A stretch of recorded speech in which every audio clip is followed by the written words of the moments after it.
একটা জিনিস, বেশি তেল দিচ্ছি না, তাওয়াটাকে খুব ভালোভাবে গরম করে তারপরে আঁচটা কমিয়ে রাখছি। এই যে এবার একদম দেখুন তেল ছাড়াই কিন্তু হচ্ছে। সকাল সকাল তো বেশি তেল তেল করব না, ও খেয়ে বেরোবে। একদম অল্প অল্প তেল দিয়ে করছি, আর এইভাবে চেপে চেপে করে নেব যাতে সাইডেরগুলো যদি কাঁচা থাকে সেগুলো সুন্দর ভাজা হয়ে যায়। ব্যাস এইভাবে করে হয়ে যাবে রেডি। এটার সঙ্গে খাওয়ার জন্য এই যে বাদামের চাটনি আছে, এটা রেসিপি আমি শেয়ার করব আপনাদের সঙ্গে।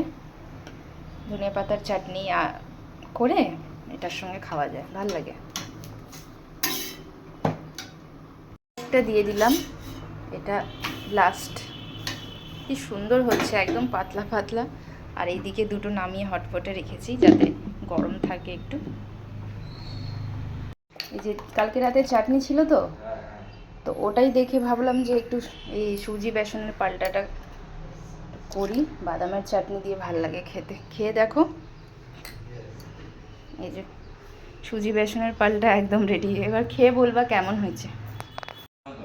ভাল লাগছে? খাও। চাটনি ছিল এই জন্য করছি এটা, একদম মানে নাম মাত্র তেল, বেশি সকালবেলা তেল তেল করিনি।